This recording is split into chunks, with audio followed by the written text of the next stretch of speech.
Well, hello, motherfuckers. Oh my god. Y'all, it's been like 5,000 years. It's been 5,000 years. It's been so long. It's been wild. Just wild, I say. And you know what? I'm not just whatever. So just a lot. When they took TikTok down, I was using like CapCut for the Rosemary section of the podcast, and they took the CapCut down. The CapCut. Oh my god, that sounds so Mexican of me, and I'm Mexican, so stop. But yeah, it took longer for CapCut to come back, and life just gets crazy. Just gets crazy, my friends. And I'm not editing this podcast right now because I just don't have all the resources. I don't have the time. I have so much I have to do, but I still want to record. I still want to do this because I love it. I love talking. I love sharing, right? So we're just going to get into it, like we do. There's just going to be a little more space and breathing. I'm so sorry. I'm so sorry for the breathing. I'm so sorry that I breathe. It's so fucking annoying. It really is. I'm with you if you're listening to this and you're like, fucking, he breathed again. Gosh. I'm with you. Like, I don't like it, so I try to edit every little bit out that I can. And that takes forever. And we're not going to do that. Not right now. Anywho. So, witches, listen up. You're out here trying to make friends in the spirit world, but are you putting in the work? Are you treating these relationships the way you treat a real one? Well, you should be treating your spirit relationships way better than you treat a real one, honestly. I see you. Yeah. Or are you just sliding into Hecate's DMs and expecting a reply? So here's the deal. You wouldn't expect a stranger to hand you their secrets or fight your battles just because you said, hey. So why are you treating your ancestor spirits and gods like a cosmic vending machine? So rude. So disrespectful.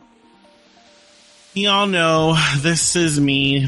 I am who I am, Michael Blackthorne, and today we're cutting through the fluff and getting real about spiritual relationships. You want to work with a deity, bond with a familiar spirit, tap into the ancestral power of your own ancestors, Yeah. Then you better understand what it takes to build those connections, just like you would with any living being.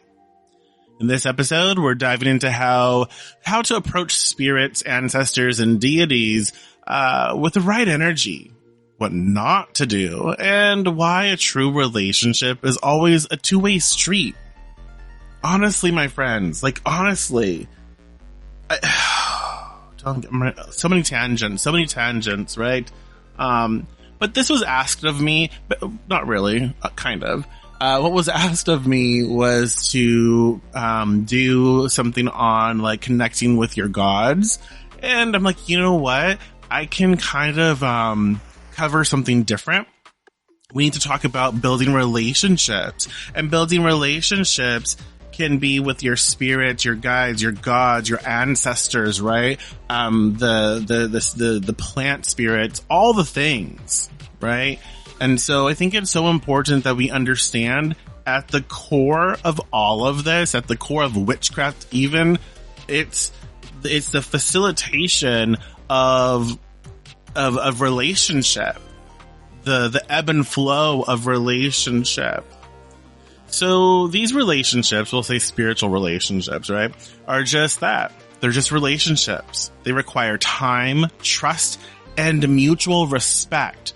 It's not about demanding results or begging for signs. It's about communication and this is going to hurt you. This is going to hurt all of us.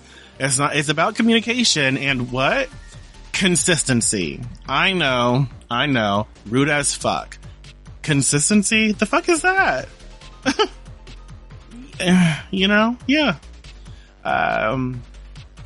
So, witches and magical practitioners for the longest time have cultivated lifelong relationships with their spirits. Offerings are made not as bribes, but as an act of respect and reverence. Yeah. In folk magic traditions, your ancestors weren't just some names on a genealogy chart. They were your first and faux show. What the fuck? See, I told you I'm not editing this, so you're gonna witness the downward spiral of my thought process and my stuttering and all the things. So really with, your ancestors were, and I do stutter a lot. Oh my God. And it's a family thing. I've noted, like, my uncle, he was just here. He does the same thing. And I'm like, great. Ugh. Anyways. So our ancestors tend to be like our first, and most accessible allies, because your ancestors want you to do good.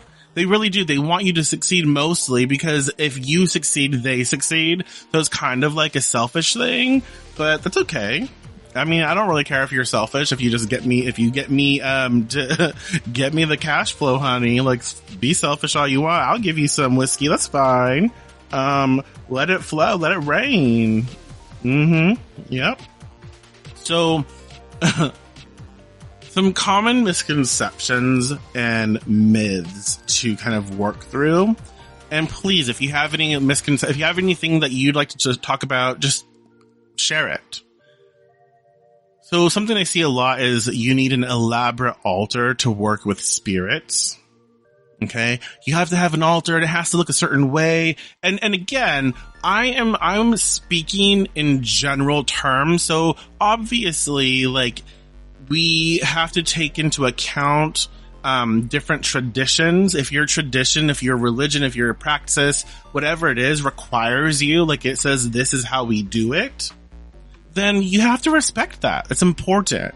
But on a general sort of like outlook, you don't need an elaborate altar to work with spirits, right? You just don't. You need sincerity, you need integrity, you need you do what you can, and so I think that's a huge thing, is like when you're approaching building a relationship with spirit, obviously you don't want to give like a dirty altar. Clean that shit up. Like, just clean it up. But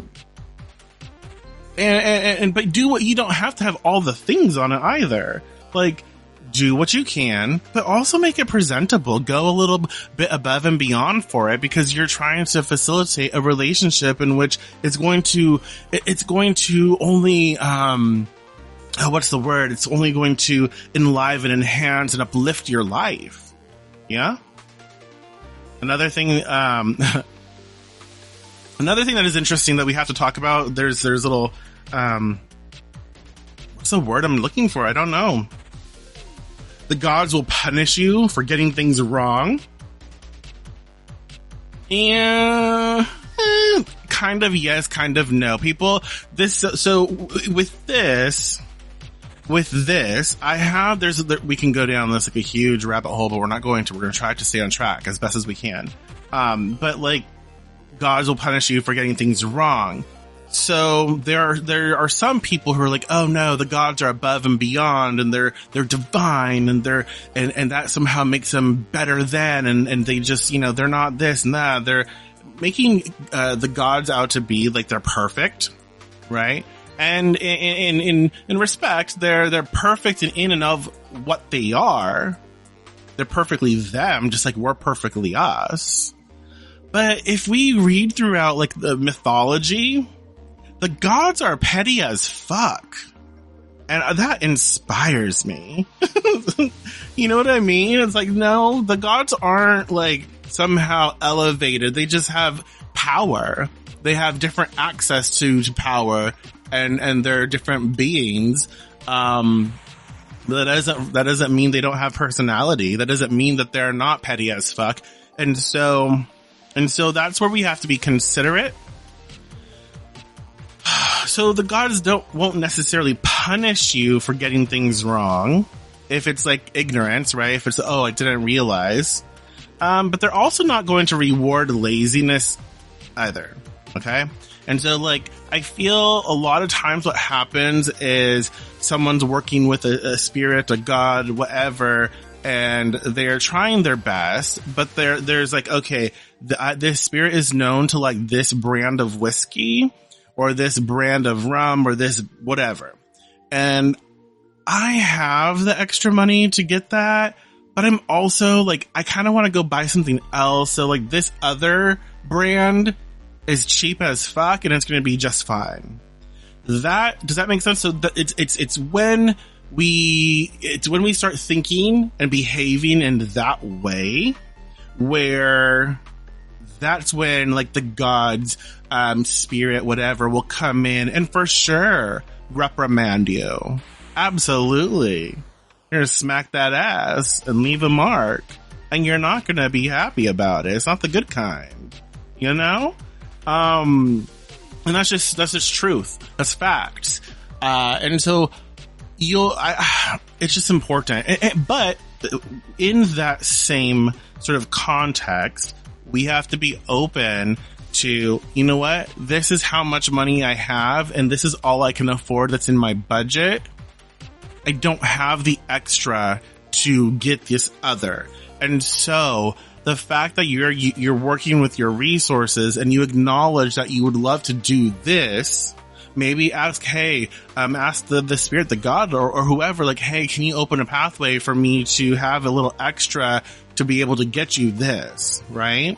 Maybe that's something you can work on and see how that goes. But like, if all you can do is get an off brand or whatever, that is absolutely fine. You're not going to get reprimanded for that. You know what I mean? And so I think that we have to be very understanding of that. It's like, if this is what I can do for my spirits, for my gods, for my ancestors, for whatever, I'm going to do it. But if I'm trying to be chintzy, if I'm trying to be cheap as fuck, right? For these spirits, oh my god, I sound like a golem now. Oh, why the fuck did I say spirits and I said I wasn't going to edit, so you're going to hear me say that. It's so embarrassing. Fuck. Oh my god. Oh, the spirit, shit, the spirits, the gods. It's so important that you do what you can and you don't try to cop out and be like, no, I can't afford that when you really can.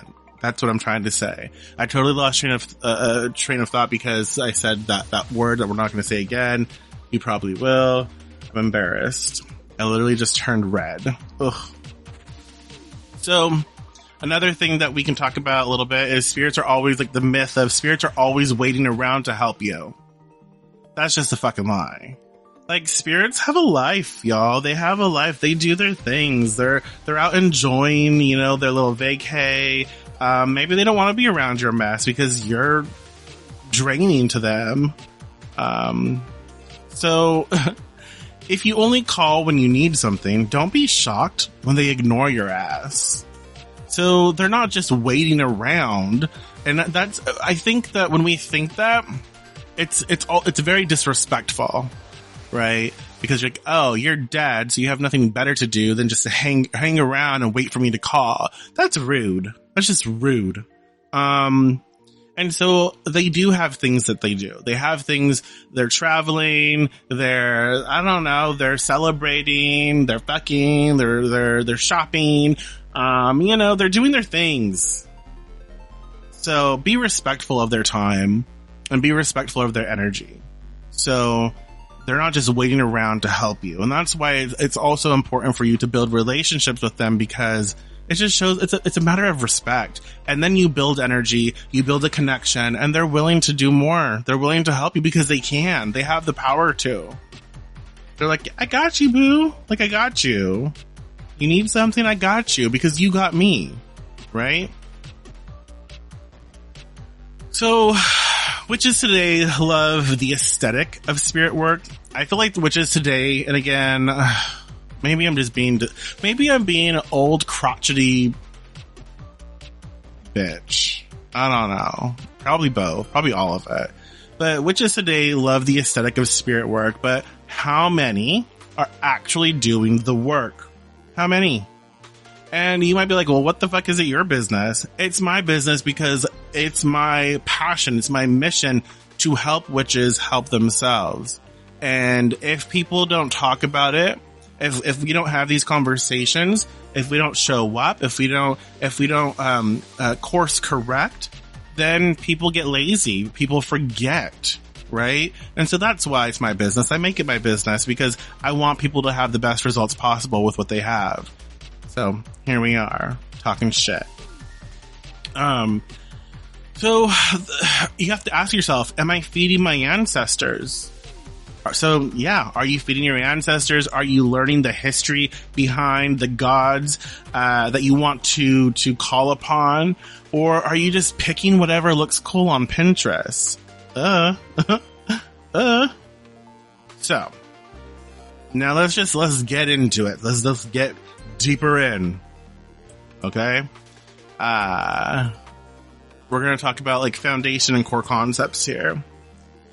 So, how relationships with spirits mirror real life connections. I think it's really important for us to comprehend. It's a relationship, y'all. It's different, but the same.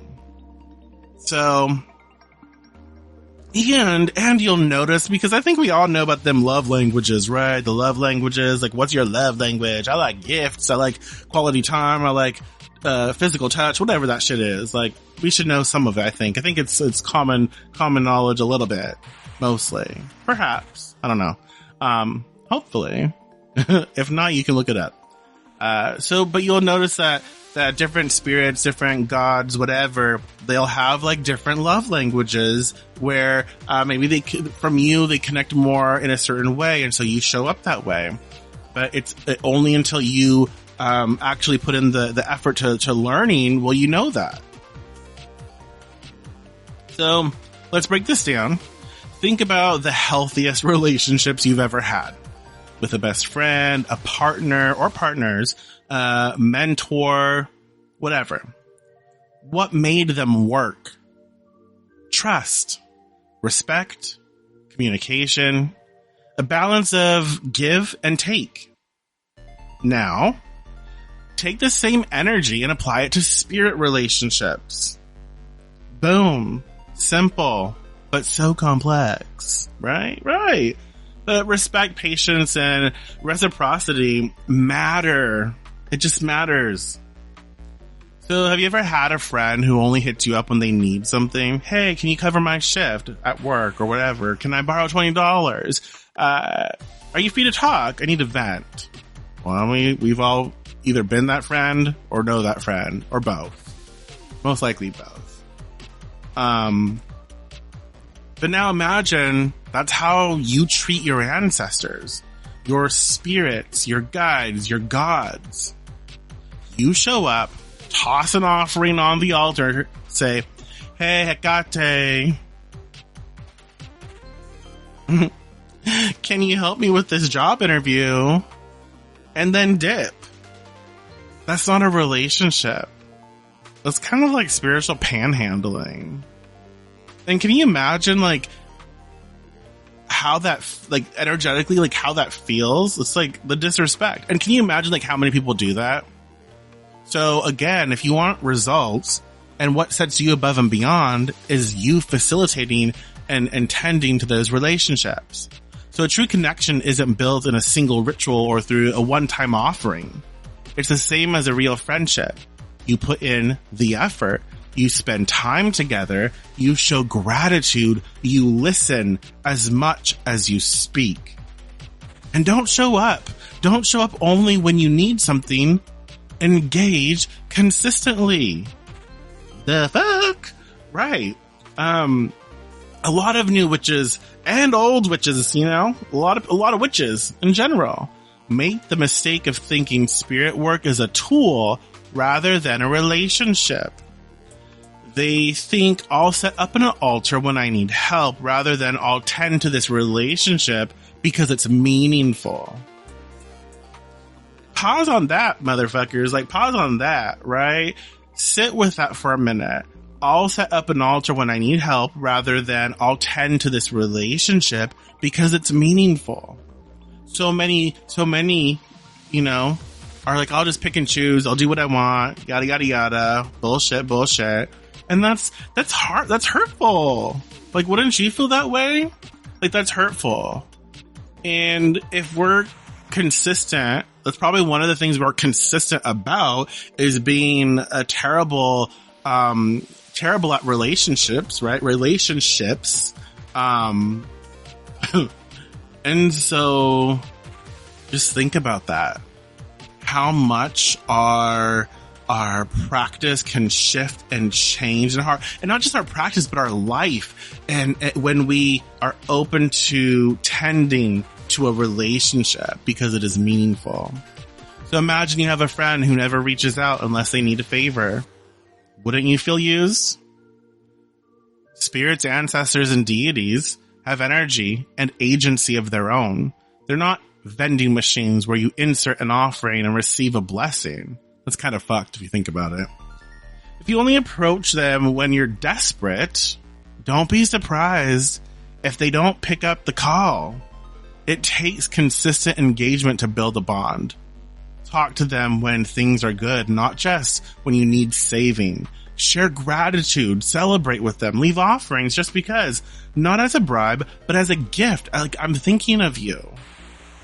Yeah? Hello? have fun with it. Like, hey, I was thinking of you. And so here you are. Approach with humility, not entitlement. A lot of folks will walk into spirit work with an ego bigger than their experience. They think they can just call on gods and spirits like they're casting a Hollywood spell. Spirits don't owe you shit. They don't owe you their time. They don't owe you their power. They don't owe you. Gods don't exist to be at your beck and call. This is like walking into a stranger's house uninvited and demanding they feed you. You wouldn't do that in the physical world, so why would you do it in the spiritual? Approach with humility. Introduce yourself. Be respectful. And most importantly, be patient. A strong relationship takes time to develop. Right? Just does. So, starting with ancestors. That's one of the, you don't have to, but this is just a suggestion. But like, I feel because we're so we're connected to our bloodline, whether we want to be or not. That's a different rabbit hole. But our ancestors are easier to access than other things, other beings, other entities, gods, etc. So this is where it all begins. Your ancestors are your first and most accessible allies. Forget trying to work with ancient deities if you haven't even acknowledged the bloodline that brought you here. And I can't remember, I'm so sorry. Someone on Blue Sky said something really great and I loved it, and I don't remember who it was. But basically, they're saying a lot of people with ancestry issues, you don't have to... Who was it? I know, the name's coming to me. Oh my god. I think it was Phaedra. I'm so sorry. I'm like looking down trying to see if I can find it. Okay. No. That's not it. But I'm pretty sure it was Phaedra who posted. Okay, it was. She posted today's tip. Many, if not all of us, have ancestors who were far from perfect.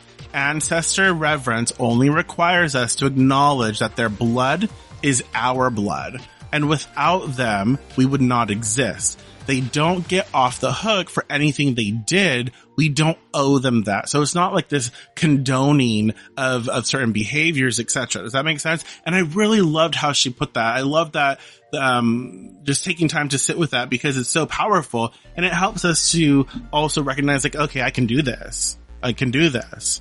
And so they are your blood, your first allies.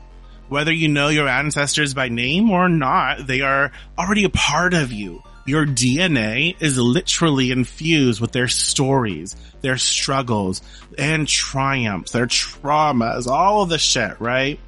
They are the spirits who are most invested in your success. Your success is their success because you are the living continuation of their lineage. That doesn't mean all ancestors are friendly. Some are cunts, you know. Truth. Some of them were assholes in life, and they don't magically become enlightened after death. I feel like that's a real misconception, is like people think, oh, once you die, somehow you become more enlightened and you're perfect, like you're happier and you're perfect. That's not always the case. Sometimes you're still an asshole. So yeah, if you have a history of toxic family dynamics, know that ancestor work is not about forced reconciliation. You don't have to do that, okay? You are not obligated to honor someone just because they share your blood. Instead, focus on the benevolent ancestors, the ones who guide, protect, and wish you well. They don't need fancy altars, just a glass of water and a candle. And if you don't have that, whatever you can manage. Okay? So people do definitely get hung up on having elaborate ancestor altars with heirlooms, framed photos, incense burners, and a buffet of offerings. But listen, ancestor work is about connection, not aesthetics. So if all that shit just does nothing for you, if you put all that shit on your altar but you're not really connecting, then what good is it? It's just going to collect dust. Ugh. Start with the simplest gesture, a glass of fresh water. Water is a conduit between worlds. It provides a medium for your ancestors to engage with you. Place it somewhere respectful, on a shelf, a table, a windowsill. Speak their names if you know them. If you don't, you can say something like, to those who came before me, who walked so I could stand, who dreamed so I could be, I honor you. Or you can be really fun and like, listen up, motherfuckers! I mean, I feel like my ancestors would definitely have to have a sense of humor, right? So just make it fun. Be respectful, but also like enjoy it. Like, something that I took from psychic training was to always remain in amusement. And so you have to include amusement and entertainment and sort of like that fun, sort of exciting energy in all that you do, even when it's serious. So a candle is optional but powerful. Fire is transformation. Light it with intention, a need to communicate, a desire, right? Of illuminating the path between you and your ancestors. Speak to them like family, not like supernatural vending machines. I'm going to say it again and again and again for the witches in the back. Don't treat your fucking ancestors or spirits or whatever like a spiritual ATM. Just don't do it. The disrespect. Ugh, the nerve. They'll slap you. So, would you walk up to your grandmother after not calling her for a month and say, hey bitch, I need a favor. Can you fix my love life? No. You'd sit with her, share stories, offer her something in return. Not my grandma, but one of them. Like, be like, fuck off. I don't want to talk to you. You're not invited here. Anyways, you get what I'm saying though. Offer her something in return, a meal, a heartfelt moment, your time. Ancestor work is the same. Talk to them, share your wins, tell them about your struggles, ask for guidance, not handouts, and most importantly, listen. Their wisdom comes in dreams, in subtle nudges, in signs you might overlook if you're too busy demanding results. Be open to receiving their messages in any way possible, the easiest way to get to you, right? Don't try to say, oh, you can only come through in a dream. Don't limit that. Let the messages come through however they need and allow yourself to be open to receiving them. And so, bringing it all together, we're going to ground this in real practical action.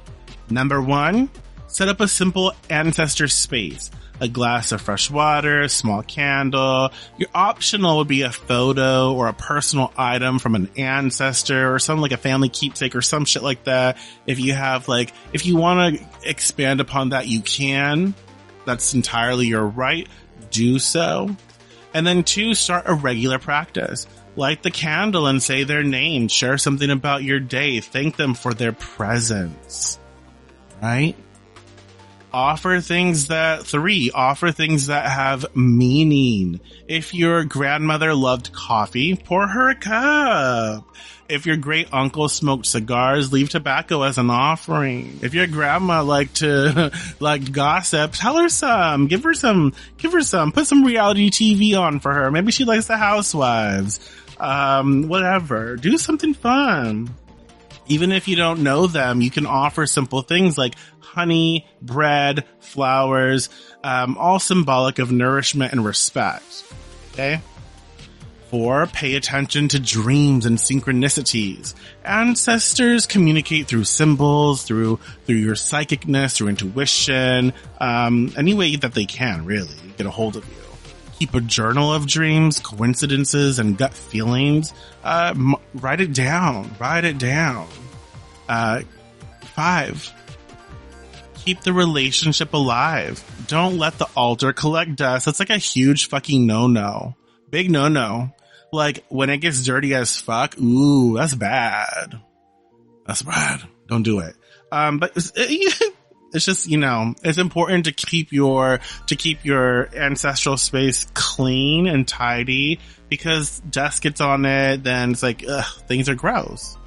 Change the water often, weekly, but if it needs to be changed before, do so. If you feel like, oh, I need to change it, then go for it. But weekly is fine. Don't let it stay on there any longer. Okay. And say thank you.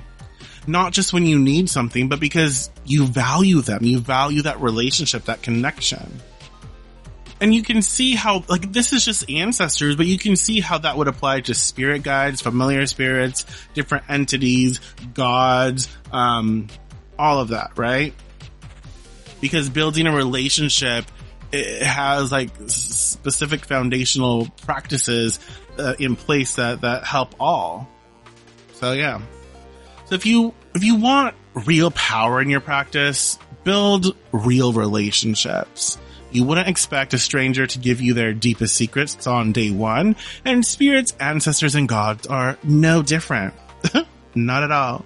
Respect, consistency, and patience are key.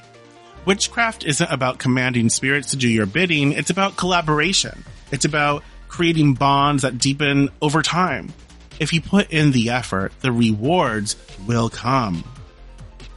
Sorry, I just totally had a that saying, it's from I think it's from a fucking baseball movie. If you build it, they will come, or something, some shit like that. That just popped into my head, so I froze for a second. Anyways. But if you put in the effort, the rewards will absolutely come. Not because you demanded them, but because they trust you enough to share their wisdom. And that, my witches, is the foundation. And now that we've laid sort of the groundwork, let's get into some practical stuff. Maybe how to build a working relationship with spirits and deities. Okay? So. Okay. Now that we've established the foundation here, that spirit relationships require the same care and effort as real life relationships, we're we're going to step into like the how. How do you actually build these connections? How do you show respect? Do your research and avoid like common pitfalls that trip us up. And yeah, that's what we're going to talk about. Yeah. One thing that is huge is building a relationship with a deity or spirit the right way is to do your research before you call upon them, or even if you feel that they're calling you, it's so important to do your research. So like, listen, I don't fucking care how strong your intuition is. Personal gnosis does not outweigh historical fact. If you're going to work with a deity or spirit, you owe it to them and to yourself really to learn about them from legitimate sources first. So it's just important to do your research. So like let's say, you feel like, I don't know, Persephone is calling to you, or you want to work with Persephone. And so, you just out of nowhere call. No, you do not. You do not just out of nowhere call Persephone. Ew. Serious? Were you really going to do that? No. Especially not now. No. Research. Read all the mythology on Persephone. Read wherever you can get information on Persephone, where resources are listed. Do that. It shows that you're doing the work to investigate the god or the entity that is speaking to you, right? And so it is extremely important that you actually do that before anything else. So start with primary sources, ancient texts, cultural lore, documented myths, and accounts from people who come from the traditions that these spirits originate in. If you want to work, and also some, again, this does not include like, closed practices, like initiatory traditions. If you're trying to build a relationship with a deity, a spirit that is associated with a closed practice, then you would have to go in and do the work to build a relationship and find initiation in those practices, right? So you can't, so that has to be respected. So it's not like, oh, I'm just going to go build a relationship with this god who is, doesn't want to talk to me, because again, there's a specific way to handle that. So just be mindful of that. So, yeah. Understand the context of the spirit's origin. So deities and spirits don't always exist, don't exist in a vacuum. They come from cultures, belief systems, and histories that shaped their identities. A deity associated with war and justice might not be here to baby you through your problems. They expect you to fight for what you want. That's another interesting thing to sort of like discuss or to mention is that, be mindful of the gods that you surround yourself with. Be mindful of the gods that you work with, because their vibe is going to influence your vibe. So if you're constantly working with Aries or Mars, you're going to be like, bitch, my hoops are fucking down. I'm going to go for your throat. I'm going to cut you. I'm going to cut you. And I just asked you for some water. Why are you going to cut me? Bitch, I said I'm going to cut you. You know what I mean? So you just have to be very, very, aware of that relationship, because the gods do influence our lives in that way. And maybe sometimes, if we're working with Mars or Aries, we get put in positions to enact the aggressiveness, the assertiveness, the warlike tendencies. And maybe that's something we need, but we also need to be aware of it. Okay.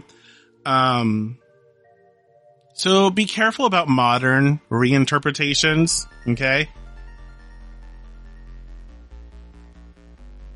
But yeah, there's a trend in modern witchcraft where people strip deities, of their historical roots and reshape them into whatever feels right. That's not how relationships work. You wouldn't walk into someone's house, ignore everything about who they are, and start calling them by a different name. that's so, it's just, all of it's so important.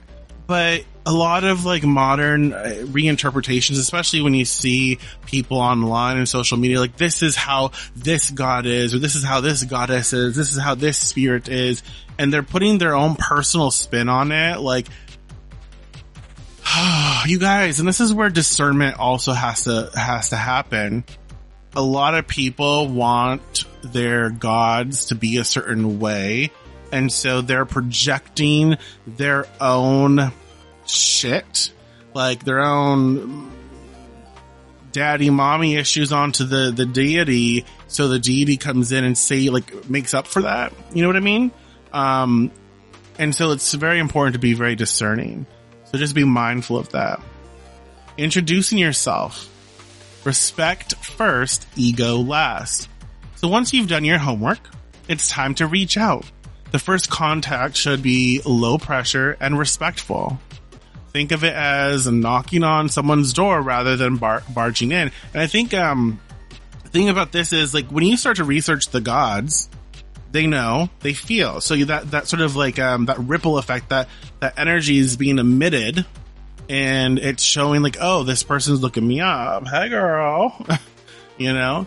But definitely when you're ready, then it's time to really introduce yourself. Set a quiet moment and make a simple offering, a candle, incense, clean water, or something meaningful to the spirit or deity. If you've done your research, you will know at least something that they like, right? Maybe they want an apple. Maybe they want a pear. Maybe they want some honey. Maybe they want, I don't know. Right? So just be aware of that. A candle, incense, clean water, or something to connect you to them and to show your respect. Like, here, I brought you a gift. Thank you so much.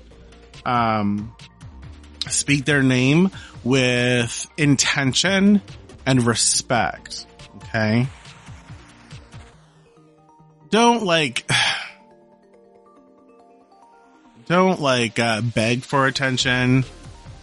You know how people love like, oh, I need you here, I want you here, or blah blah blah, and they but also don't be a dick either. Like, don't be like, come forth and blah blah blah.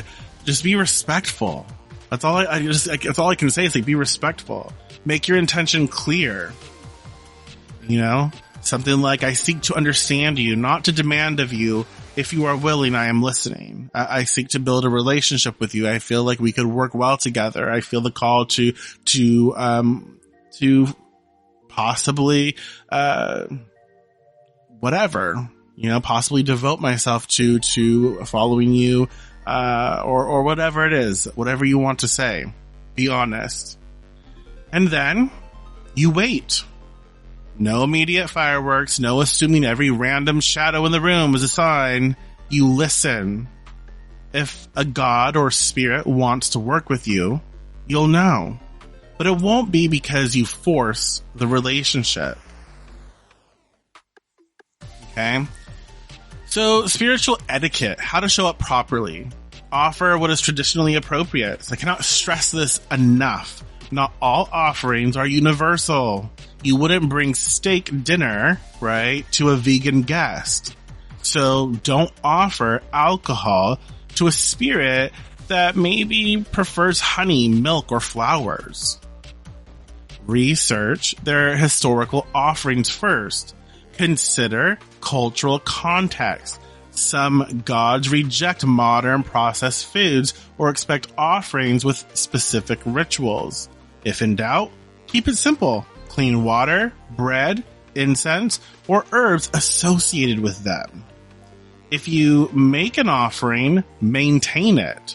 So nothing is more disrespectful than letting an offering rot, unless, okay, so there's a caveat there, I guess. You can say, if that's kind of like the need of the work that you're doing with the god, like, when it rots, there's a specific reason for that. Then see, that's all, folks. Fuck. That's something to be mindful of and consider. Like, if that is what is called of you, cool. but it's not something that you do often. It's not something that should be done regularly. So nothing is more disrespectful than letting an offering rot or leaving it to collect dust. If you set up an altar, tend to it regularly, change the water, remove old offerings, keep it clean, keep it moving, you know? You want that spiritual activity in your life to be present and to be fluid. And so you don't want things to get stopped up or stagnant. And another thing, and unfortunately it's becoming more common, I think, like it used to be. But hexes, cursing, maledictive stuff, baneful stuff, it's a common thing. And so you have to protect yourself. And if you have a dirty altar, that is an easy way that's an easy in when you don't clean your space, when you don't have, like when you have your spiritual stuff that's kind of stopped up, collecting dust. So clean it up. Don't call it Don't call if you can't commit. A relationship with a spirit or deity is not a one-time transaction. If you open the door, be prepared to maintain that connection. If you realize a deity or spirit isn't for you, respectfully step back. Don't just ghost them.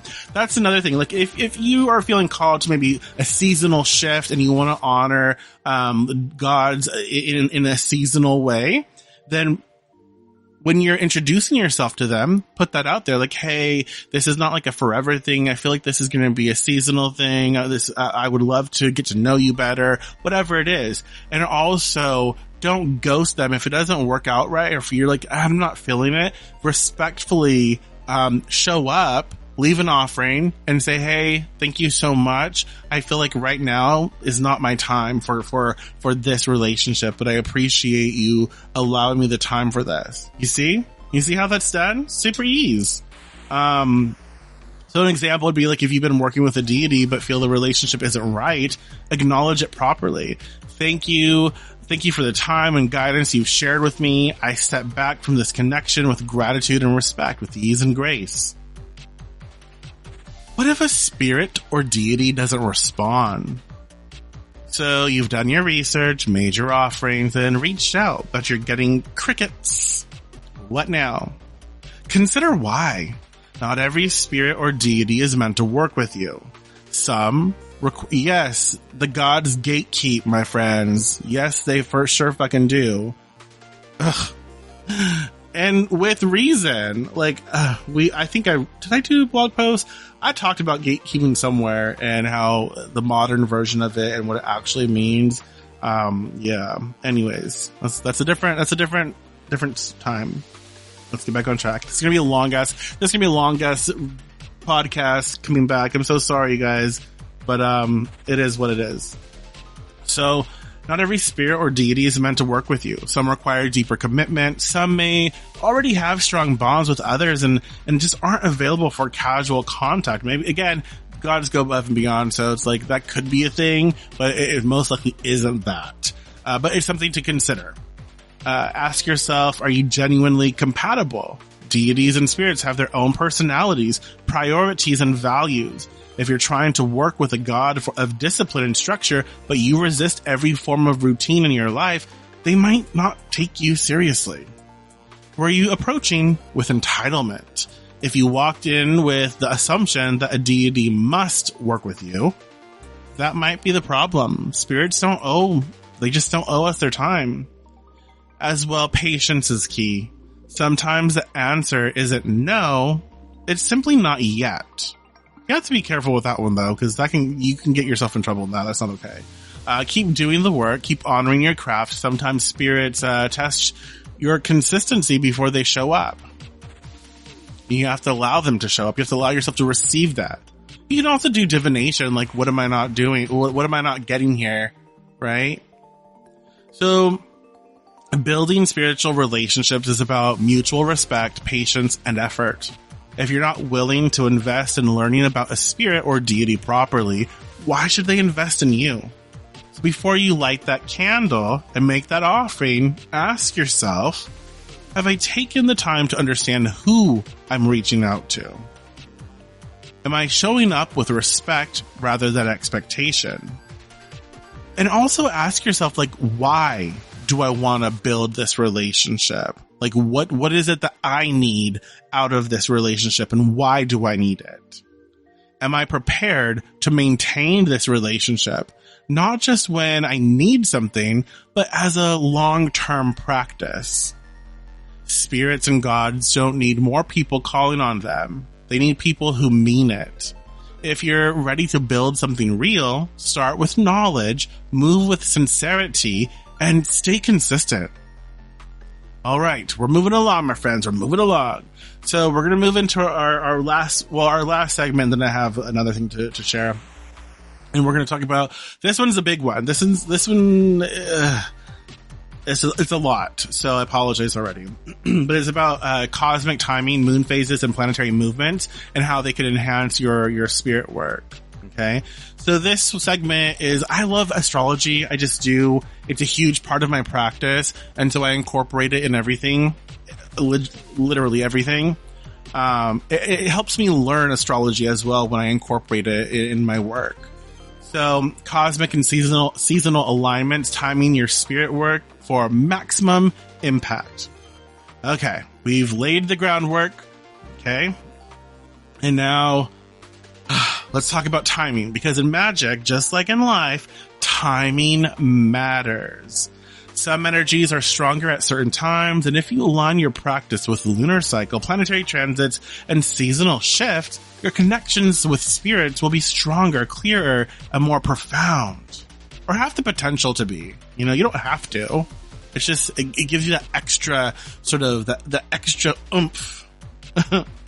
So, the full lunar cycle and spirit work. The moon moves through, 8 phases every 29 and a half days? So each phase, carries a distinct energy that can enhance different aspects of your spiritual relationships. And this actually will really help you if you're trying to build a relationship. Like, what do I work on? What kind of things do I reach out for, or conversations to have?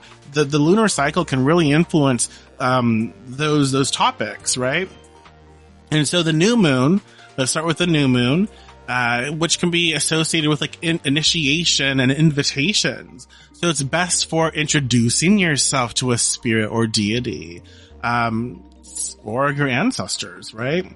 Setting desires, needs, intentions for a long-term spiritual relationship around the new moon. Excuse me. Dream work and divination to identify which spirits are reaching out to you. Okay.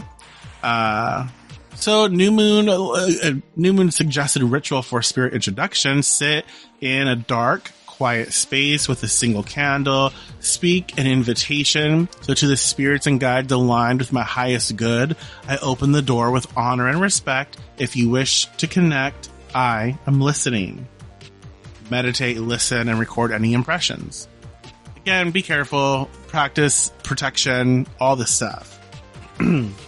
And honestly, if you want to get really, really in depth with that, you can filter like the zodiac sign that the moon is in. Like if it's a new moon in Aries, those might be like warrior spirits. New moon in Pisces, maybe fish spirits, or like psychic spirits, emotional, like stuff like that, psychic, intuitive, stuff like that, those types of energies.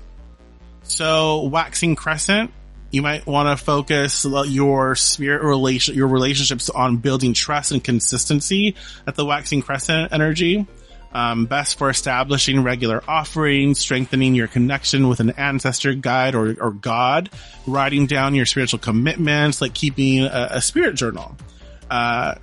Some practice here during the waxing crescent. Start a spirit journal to document signs, dreams, and synchronicities.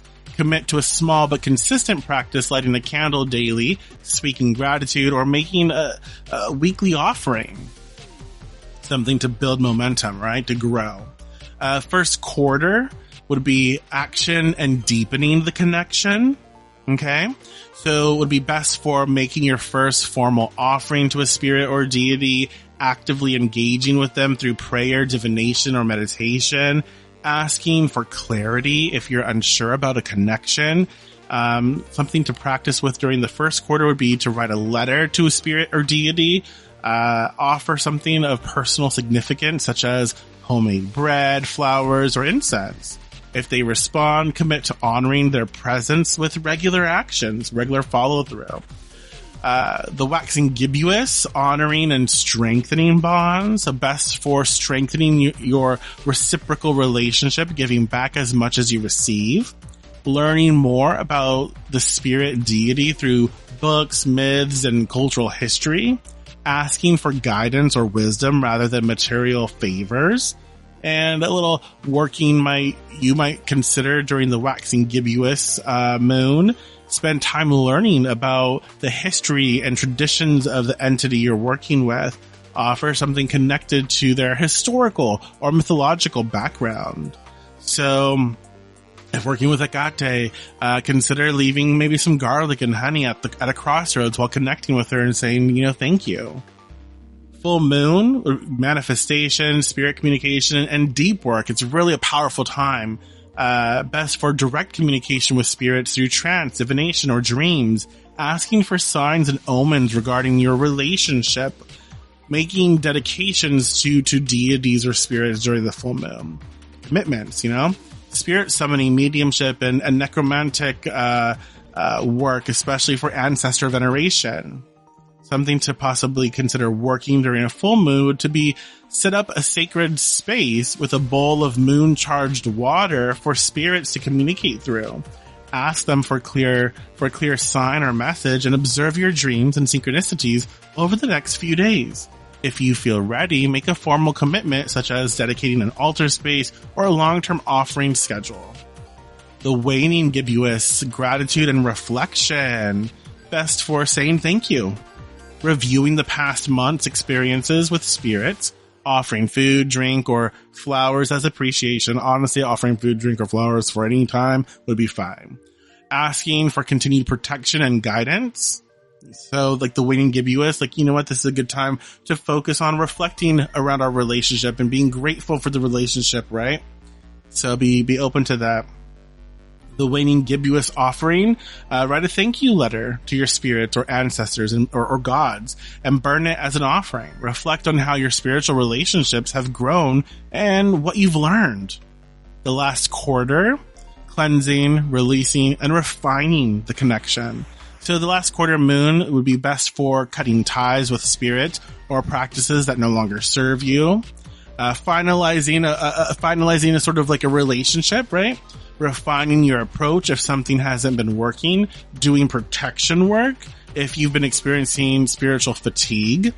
Something to possibly work during the last quarter moon would be if a spirit connection doesn't feel right, formally close it. So you can chant something like, with gratitude and respect, I release this bond and walk a different path.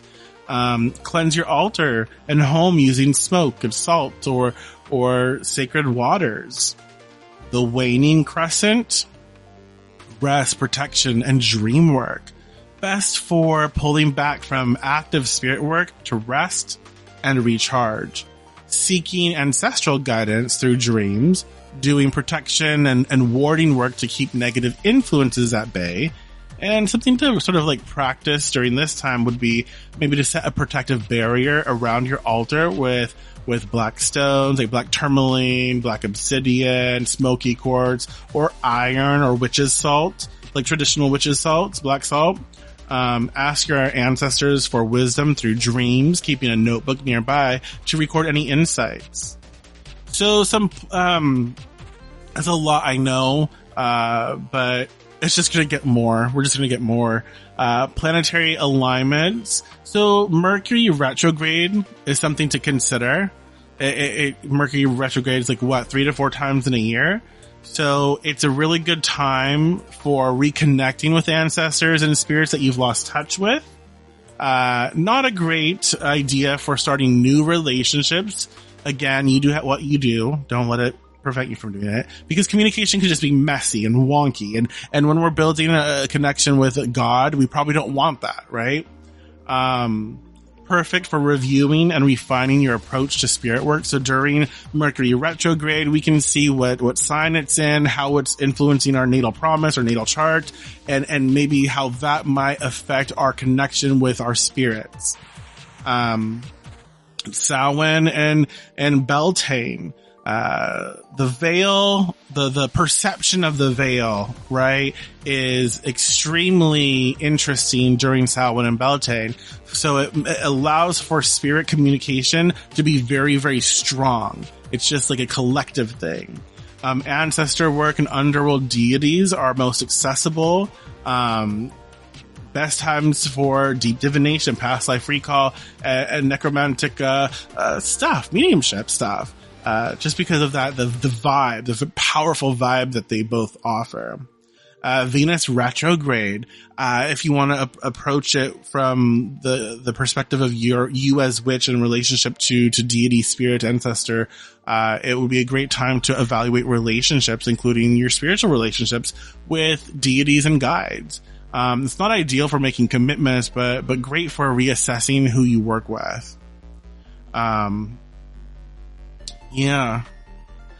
Solar and lunar eclipses is not necessarily a good time for spirit work per se, like building that relationship, just because of how wonky that eclipse energy can be. It can, not be effective or be more problematic than good. So it's usually best to wait on that, until things settle down.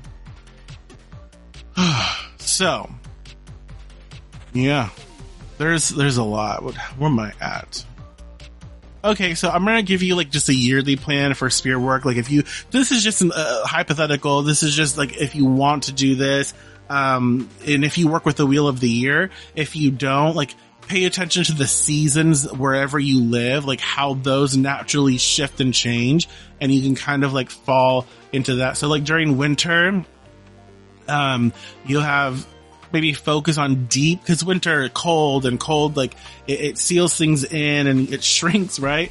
So deep ancestor work, dream communication and shadow work, reflection and review of spiritual relationships. During spring, maybe it's like this budding of something, this new growth, this introducing yourself to new spirits or gods, and strengthening connections with offerings and research, working with nature spirits and the fairy. Summer, manifesting strong relationships with consistent practice, asking for guidance and personal and magical growth, honoring spirits with gratitude and celebration. Fall time, deepest connections with the dead, summoning necromancy and divination, closing out spiritual ties that no longer serve you. All right? Spirit work is like gardening. Different energies bloom at different times. So you can take full advantage of what we talked about to help really enhance your relationships with spirits, right?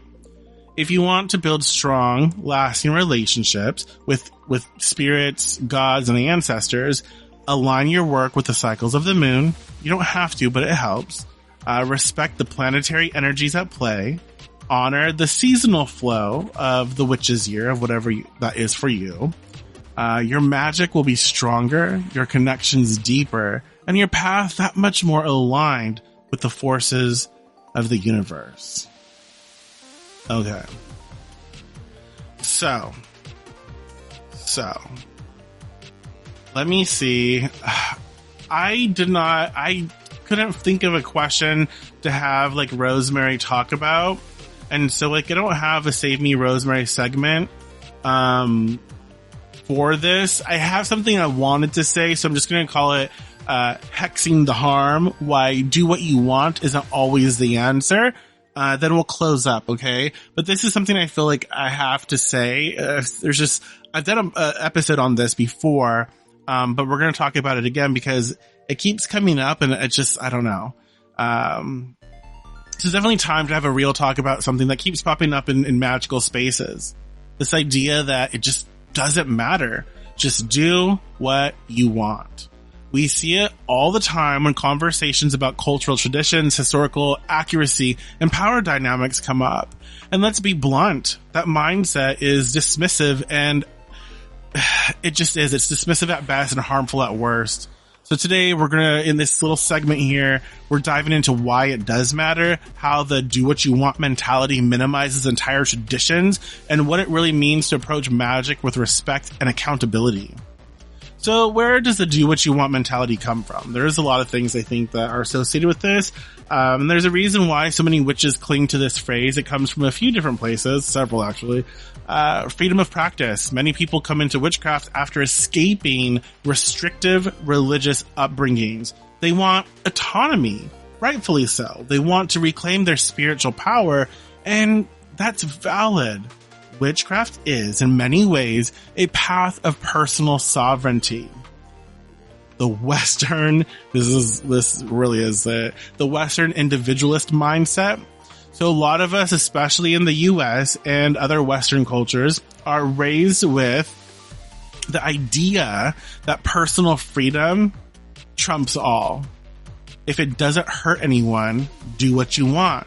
But this ignores the real impact of cultural appropriation, historical erasure, and power dynamics. Rebellion against authority. Many witches resist the idea of rules in magic. They hear someone say, this is a closed practice, or that's not how this tradition works, and their knee-jerk reaction is, no one tells me what to do. But let's get something straight. Respecting a culture isn't about policing your craft, it's about integrity. Yeah? So why it doesn't matter is a fucking lie. When people say it doesn't matter, do what you want, what they really are saying is, I don't want to think about the historical and cultural context of what I'm doing. Right? I don't care how this affects the people who created and preserved this tradition, right? My personal desires outweigh the voices of the people this actually belongs to. Period. That's the real harm. That's the real fucking harm, my friends. It erases lived experiences and turns sacred traditions into aesthetic choices. Let's look at something, and I'm saying I'm going to bring this up because it was brought up in a group recently, and it could have been a good conversation to have, but it just wasn't, because a lot of certain type of people commented the do what you want, it doesn't matter type of thing. So we're going to look at hoodoo as an example. So hoodoo is specifically African-American tradition, right? It was created by enslaved people who had to disguise their magic under Christianity to survive. They use, the use of Psalms, saints, and the Bible wasn't because necessarily they wanted to be Christians. It was because they had no other choice but to work within the framework that was forced upon them. And that's why in hoodoo we see region by region it varies. There's a lot of different indigenous influence, native influence. You have so many different influences because of the time. It was all of the things around it, all of the people, all of the oppressed, the people in that time and space were so together that they picked up little things here and there, and it was forced. It was birthed out of this.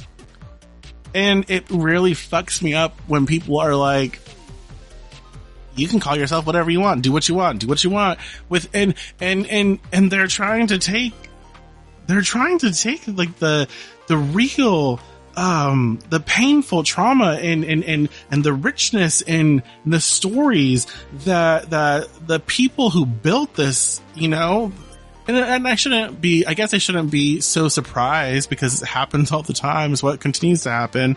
But when we say it doesn't matter, you're fucking minimizing the everything about it. And so when we talk about hoodoo, it was and still is a tool of resistance. It was used for protection, for justice, for survival. It carries the weight of generational trauma and resilience. And so saying it doesn't matter ignores all of that. It flattens hoodoo into just another folk magic system that anyone can casually adopt, stripping it of its history and cultural significance. So don't fucking do it. It grosses me out. It's so disrespectful, and there's a very specific type of person who is constantly saying it doesn't matter, practice what you want, call yourself whatever you want, it's all the same. It's not all the same. When we get into racism, when we get into oppression, when we get into practices that were born out of these spaces, it is not the same. You know what I mean? I hope I'm making some sort of sense, but it's like, it just can't be. It's not the same, because you cannot, we should not erase the people, the situations, the trauma, all of the things that went into building this into what it is. So no. So when people say it doesn't matter, just do what you want, they're actively dismissing the history, struggles, and voices, right, of all the practitioners who have preserved hoodoo through centuries of oppression. And let's be honest, predominantly Black practitioners is who these people are trying to shut down. And I see it's disgusting to me, because I see it all the time. It's like, oh, you have this, again, no offense, I guess, to anyone, but like, if it makes you uncomfortable, that's fine, let's do this. But you see some white bitch who's like, oh yeah, who do this, who do that, and no one gives her shit. But then you have someone who is other, whether they look apart or not, and they're like, yeah, this is my family thing, this is what I've was taught, this is conjure, blah blah blah, and then they're like, well, it's a closed practice, you can't do that. And it's like, bitch, I'm a part of this. You know what I mean? It's just, there's always voices. It bothers me so much, because there's always these individuals who are trying to be an ally, but they are shutting down the exact community, the exact people they're supposed to be an ally to. They don't comprehend that. I just don't. And this is where people start getting defensive. But I'm just honoring the spirits in my own way. Honoring means learning the history, respecting the traditions, and acknowledging the culture it comes from, and knowing if it is for you or not for you. Right? As well, again, we go back to earlier when I said knowing if it is actually a closed initiatory tradition, a closed practice, or not. But Christianity and Catholicism were forced on people, so why can't I reclaim hoodoo my way? Specifically.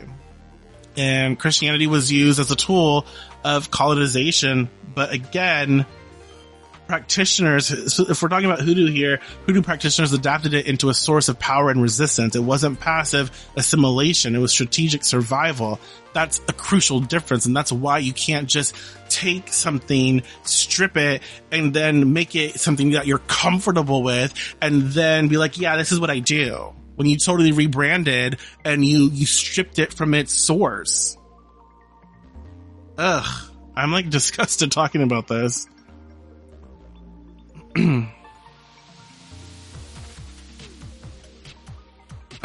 Yeah. Does that make sense though? Does that ramble? I mean, that's a ramble, but like, does it make sense? So I just think it's important to approach witchcraft, approach magic with respect and integrity, just like we're approaching the relationships that we're talking about today, building with the God and spirits, right? So understand that cultural magic is not a buffet. Just understand that. You don't get to cherry pick parts of a tradition without acknowledging its full history. Okay? You have to understand and acknowledge its deeply rooted ties to all of the things. Listen to the people who are part of these traditions. Okay? Take them seriously. Obviously, one person does not speak for everyone, but it is so important to have healthy conversations and listen. And listening might make you uncomfortable because they're saying something that you don't want to hear, but it is important to listen. And if you're going to practice a tradition, learn it properly. That means reading from credible sources, not just TikTok. That means learning from actual practitioners, not just cherry picking spells online. Okay? It's so important. If you are going to practice something, learn it properly. I get a lot of shit because I say this, I say it often, and people like to come at me and be like, witchcraft has no rules and blah, blah, blah, blah. And I'm like, witchcraft is a practice. It's an art form. It does have rules. It doesn't mean that we can't manipulate them and work with them, but there are foundational things, not just in witchcraft, but in different traditions. There are things that we have to learn. It's important to learn to be an effective witch, to be an effective practitioner of that tradition. It's not, it is a disrespect to tradition, to culture, to people, to community when we tend to just, when we water it down, when we're like, I'm not going to listen to that. I'm just going to do this over here.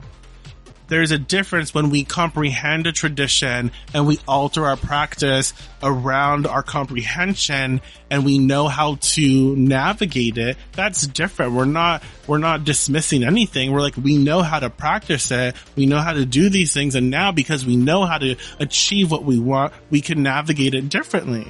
We can explore, but we're not saying I don't have to learn this, right?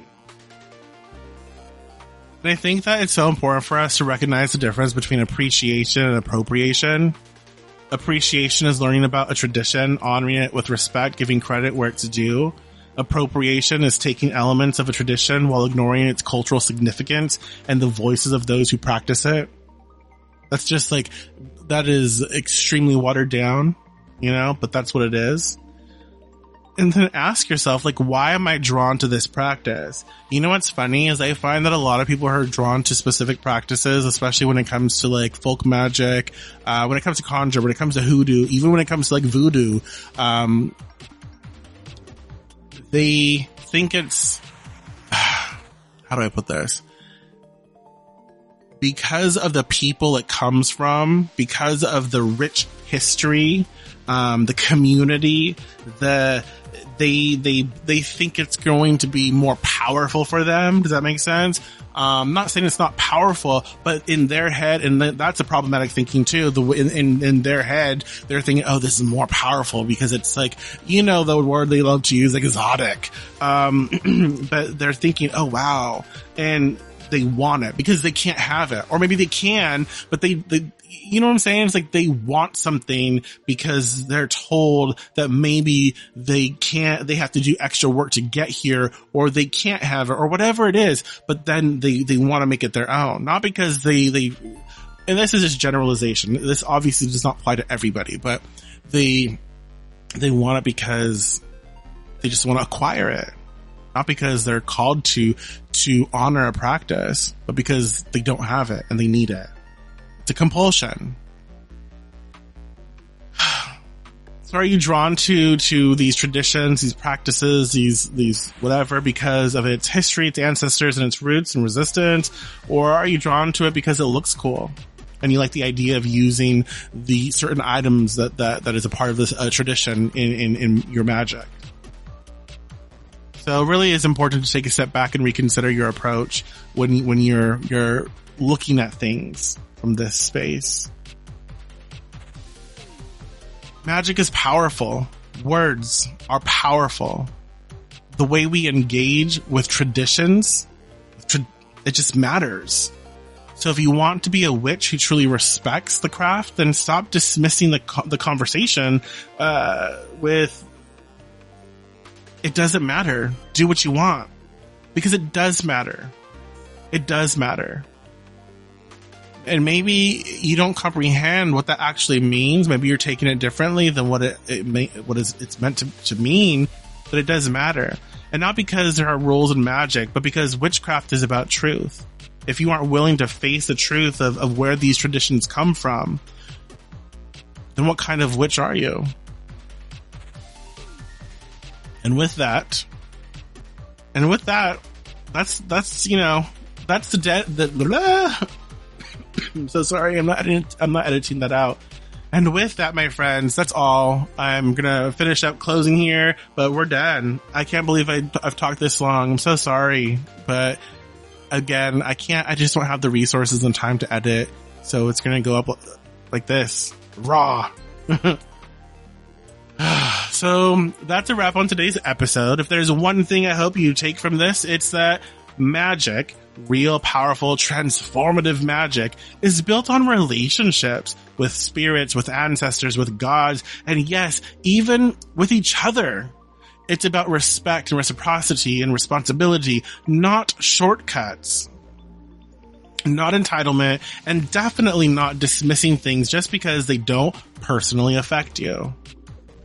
So spiritual relationships require time, effort, and understanding. You wouldn't expect a real-life friendship to thrive if you only showed up when you needed something, so don't treat your spirits that way. Okay? We also talked about the moon cycle. So the moon cycles, cosmic timing, and seasonal energies can amplify your spirit work. Magic is about alignment, working with, not against, the natural flow of energy. Do what you want. It's not a free pass to erase history or minimize cultural traditions. Words matter, context matters. If you claim to be a witch, act like one. Meaning, seek the truth, respect the root, and practice with integrity. I really do want to say thank you. I'm really appreciative, and thank you for tuning in, for showing up, and for allowing me to share what I love. I don't take it for granted that you spend your time here, and I hope these conversations give you something real to think about, to work with, to integrate into your own practice. This episode, again, is going to be unedited, raw, and real, because these discussions deserve more than just carefully packaged sound bites. Also, I just don't have the time and resources to do that, so sorry. They deserve honesty, they deserve depth, they deserve care. And I honestly prefer recording like this because I feel more comfortable I feel like in more of my element. That fucked up. I feel more in my element when I talk like this. Okay? So hopefully you appreciate it. Hopefully you can take something from it. So, yeah. Curious now, if you want to share, let us know. Like, who are you working with? Like, what spirit? Are you working with a specific spirit? Or are you trying to reach out? You know, what's been your experience building these relationships with your gods? Or did I say anything today that caught your fancy? Did I miss anything? So let us know where you stand on these discussions. I really want to hear from you. And don't forget to drop into Discord. Okay. We have a Discord. It's super fun. We're chill. We're laid back. We're also we're funny. We're like so funny. But find us on Discord. Tag me on Blue Sky. If you're not following me, find me on Blue Sky. We have a lot of fun there too. You can go to noteverywitch.com to find all the different ways. It needs work. It needs work, a lot of work. But, this podcast isn't just about my voice. It's about ours. So definitely subscribe, leave a review. And if this episode spoke to you, share it with a fellow witch. Let's keep these conversations going because witchcraft isn't just about spells. It's about knowledge, accountability, and growth. Right? So definitely honor the craft in your way, but remember, spirit work is about relationships, not transactions. If you wouldn't treat a person that way, don't treat a spirit that way.